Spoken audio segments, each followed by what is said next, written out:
Bagi Bapak Ibu yang sudah mendapatkan buku Tiada Sholat Tanpa Al-Fatihah, ya, pada halaman 125 itu ada sebenarnya prosedur penggunaan QLT. Saya berikan begini nih, ya. Nah, ada apa namanya itu kotaknya. Nah, prosedur inilah sebenarnya yang penting kita lakukan ketika kita mendengar bacaan Al-Fatihah tadi, gitu ya. Nah, prosedurnya sebenarnya ini nanti lengkapnya silahkan dibaca. Kita akan bagikan juga nanti lewat WA. Tapi yang penting di sini adalah kita tahu filosofinya, dasarnya, dalilnya, atau lebih tepatnya sebenarnya adalah ya apa penjelasan saintifiknya atau ilmiahnya. Alhamdulillah, Al-Quran memberikan kita petunjuk ya, bahwa kalau kita perhatikan dalam Al-Quran itu ya ada ayat berbunyi begini ya, wa ja'ala lakumus sam'a wal absar wal afidah, dan ia menciptakan, menjadikan as-sama' pendengaran, ya, absar penglihatan, wal afidah, dan hati atau kemampuan untuk memahami, gitu ya. Yang pertama sekali itu prosesnya selalu sam'a, ya, selalu pendengaran, gitu ya. Baru kemudian penglihatan, itu penglihatan bentuknya jamak. Nah, ini ada hikmahnya sebenarnya. Kemudian kalau kita perhatikan di dalam Al-Quran ada kalimat wa qalu sami'na wa ata'na. Coba perhatikan itu, sami'na, kami dengar. Nah, ternyata Bapak Ibu yang dimuliakan Allah, yang membentuk lafal kita ini bukan mata kita ya, tapi pendengaran kita. Jadi sebenarnya kalau pendengaran kita berfungsi normal, insya Allah lafalnya akan keluar ya, dengan catatan memang titik alat-alat artikulasinya juga kemudian lengkap ya. Kalau giginya tanggal semua tentu lain hasilnya, gitu ya. Nah, tapi kalau misalnya normal kita gitu, walaupun pakai gigi palsu itu masih bisa sebenarnya, gitu ya. Problemnya adalah yang sudah membentuk artikulasi kita ini ya, itu adalah pusat bahasa di otak kiri kita. Nah, pusat bahasa kita ini sudah dibentuk puluhan tahun dengan bacaan yang salah. Maka kita kesulitan untuk meniru bacaan yang benar. Maka terapinya adalah bukan dengan sekedar melihat cara membacanya, itu iya, tapi yang paling penting adalah suaranya. Harus kita masukkan ke dalam telinga kita dan mereformat ya, bacaan yang lama yang sudah terlanjur tersimpan di otak kiri kita itu. Dan itu masing-masing kita berbeda-beda. Ada yang seminggu setelah dia mengikuti QLT ini berubah bacaannya. Ada yang sebulan nggak berubah. Kenapa? Karena bagaimana format itu terbentuk masing-masing berbeda-beda. Ada yang sangat keras sekali, ada yang kemudian dia dengan cepat lentur berubah dan sebagainya. Makanya di dalam terapi Quranic listening terapi ini ada nanti kita bagikan juga apa namanya itu kapsul kondisioner namanya. Kondisioner ini fungsinya untuk menormalisir pendengaran.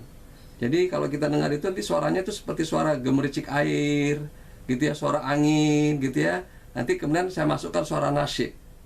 Itu fungsinya untuk semacam apa namanya tes sound, gitu ya. Telinga kita normal nggak ya, gitu ya. Kalau normal sebenarnya nanti bisa berubah dengan normal ini. Tapi kalau pendengaran kita bermasalah, tentu saja kita harus konsultasi ya kepada ahlinya, gitu ya, kepada bagian kesehatan pendengaran, karena pendengaran yang bermasalah itu mengganggu yang namanya artikulasi. Jadi dengan terapi ini insya Allah walaupun talaki kita cuma 2 pekan sekali, tapi kemungkinan kita bisa benar bacaannya insya Allah itu terbuka kesempatan karena ada teknologi. Inilah yang membuat saya berani untuk mengatakan bahwa insya Allah umat Islam itu bisa mencapai batas kelulusan minimal bacaan Al-Fatihah, karena sebenarnya teknologinya sudah ada. Kalau dulu saya sampaikan ini nggak ada teknologinya, nggak ada solusinya, maka saya hanya menyebarkan masalah. Membaca Al-Fatihah itu wajib hukumnya dan kemudian harus benar. Orang barangkali jadi demotivasi, nggak berani sholat, takut salah dia, gitu ya. Dan memang berbahaya, dan saya menyampaikan informasi yang berbahaya sebenarnya kalau seperti itu ya.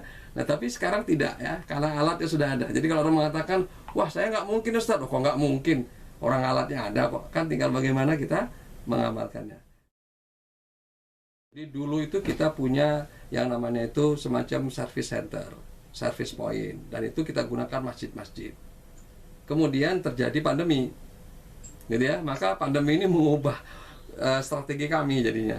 Ya, tim terapisnya sudah ada, jadi kita sudah melatih tim terapis jumlahnya puluhan, gitu ya. Dan itu tim terapisnya rata-rata para ustadz, para imam masjid yang dilatih dengan standar bacaan tertentu gitu ya, yang memang sudah ditetapkan ini menjadi standar bacaan Al-Fatihah Center. Ini adalah standar bacaan orang Indonesia pada umumnya, dan standar bacaan umat Islam dunia kurang lebih 98% pembaca Al-Quran dunia itu membaca dengan standar yang sama.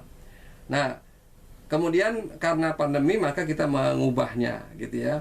Nah, mudah-mudahan kami bisa aktifkan kembali, Pak. Tapi saya belum bisa janji karena tim yang ada pun kemudian dengan situasi pandemi ini perlu kami refresh ya, gitu ya, semangatnya. Kemudian karena mereka juga mengalami situasi yang berat juga ya dengan pandemi ini. Dan lagi pula baru belakangan kita bisa offline ya. Jadi kita berdoa mudah-mudahan pandemi ini cepat berlalu gitu ya. Varian-varian yang belakangan ini barangkali tidak terlalu mengganggu, maka program yang sifatnya offline ini bisa kita adakan. Tapi tidak boleh berhenti hanya gara-gara menunggu offline. Yang online juga sudah cukup. Adakah kiat-kiat selain kita ikut talaki seperti ini? Tadi sudah ada, saya berikan namanya Quranic Listening Therapy. Jadi yang perlu diterapi itu pendengaran, Pak, sebenarnya. Nah, cuma saya katakan karena format yang terbentuk di otak kiri kita. Kenapa saya katakan otak kiri? Otak kiri itu adalah pusat bahasa. Dan itu berdampingan dengan motorik. Makanya yang menggerakkan artikulasi mulut kita ini kan sebenarnya adalah motorik gitu ya. Nah, pusat bahasa dan motorik itu berdampingan. Itulah yang menyebabkan orang membacanya fasih atau tidak fasih. Dan itu dibentuk oleh keadaan yang membentuknya atau suara yang sebenarnya didengarnya paling sering dalam hidupnya. Itu makanya kita sering-seringlah mendengar yang baik-baik, supaya yang keluar itu adalah yang baik-baik juga, begitu ya. Itu sebenarnya berkorelasi ya. Nah, saya ambil contoh begini nih, ini supaya kita akhirnya optimistik ya, bahwa kita ini berkesempatan.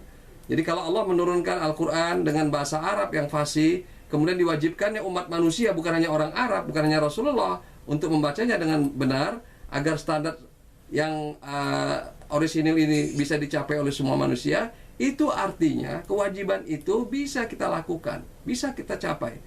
Allah tidak membeda-bedakan bangsa atau asal muasal.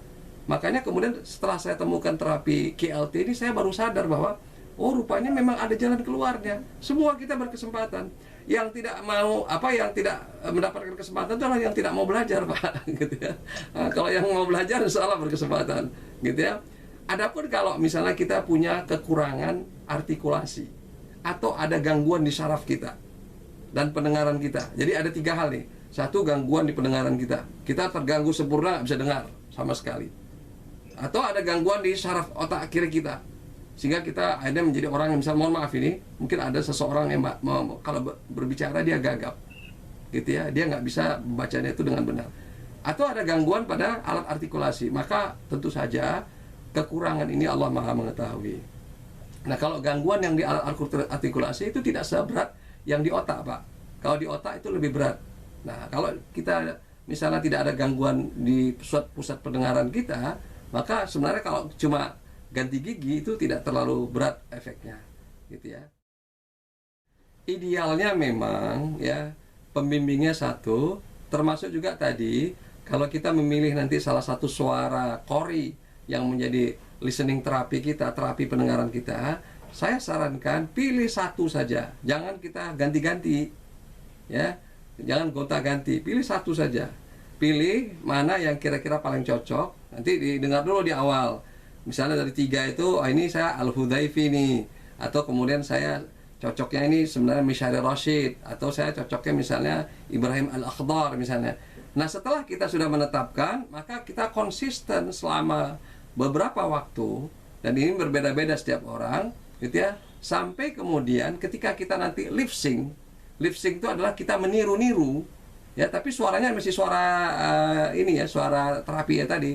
Dan saran saya nanti kalau terapi itu pakai pakai headset sebenarnya, gitu ya. Nah, itu nanti kita boleh nanti bisa menggunakan cermin misalnya, gitu ya. Nah, ketika kita meniru-niru itu nanti mulai akan terbentuk itu di mulut kita. Jadi satu, memang idealnya gurunya satu. Yang kedua, jangan lupa KLT-nya, karena Pak Nana sebenarnya kata kunci kita stabil tidak stabil itu adalah konsistensi pendengaran kita mendengar suara dengan standar yang sama sebenarnya. Bukan gurunya yang sama sebenarnya, standar yang sama. Jadi kalau suara itu kita dengar terus dalam waktu yang lama, dia akan membentuk sendiri. Ini mirip seperti kita nih orang Sunda gitu ya. kemudian pindah ke Kuala Lumpur, selama 3 bulan tinggal di sana. Maka tiba-tiba kita sudah bisa ngomong Melayu. Nggak kemana, Pakcik? Nggak kemana, misalnya kan. Bila tiba, misalnya kita kan. Nah, jadi ternyata kita bisa mengucapkan dialek itu. Itu bukan karena kita menirunya ini, tapi pendengaran kita dibombardir dengan suara yang sama berulang-ulang selama waktu tertentu, maka pusat pendengaran kita yang ada di otak kiri itu membentuk format, dan itulah yang menggerakkan artikulasi. Jadi guru yang sama itu juga manfaatnya itu, tapi sisi lain kalau guru yang sama itu adalah hubungan batin sebenarnya. Ya, jadi memang dianjurkan begitu, tapi mohon maaf kalau tidak tersedia ya Pak ya, Pak Nana ya, guru yang sama mohon diterima guru yang berbeda gitu ya. Yang penting kualitasnya sama gitu ya. Sebenarnya kami ini Al-Fatihah Center ini punya tim terapis gitu ya, jumlahnya cukup banyak, dan kami juga membuat kesempatan kalau ada di antara peserta ini yang sebenarnya levelnya sudah jadi imam, jadi ustadz, maka saya sarankan naikkan levelnya menjadi terapis. Kalau terapis itu artinya apa? Kami latih agar punya standar tertentu gitu ya. Nah, jadi dengan demikian para terapis ini bisa membantu untuk memudahkan. Tapi sekali lagi ini kami catat dulu ya sebagai usulan. Mudah-mudahan nanti bisa kita buat, dan nanti tatbiknya bisa juga kita adakan di waktu yang berbeda. Jadi waktu untuk kuliahnya ini tetap kita selenggarakan di Sabtu pagi gitu ya. Adapun waktu terapinya dengan terapis tertentu gitu ya, bisa juga saya hadir di situ. Itu mungkin nanti menyesuaikan.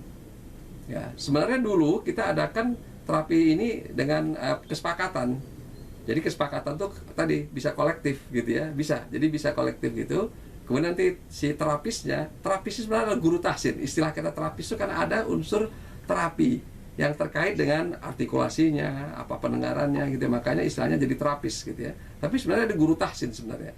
Guru tahsin yang disertified ya, kami sertifikasi. Jadi bisa kami catat ini mudah-mudahan, tapi jangan lupa KLT-nya ya, amalkan ya.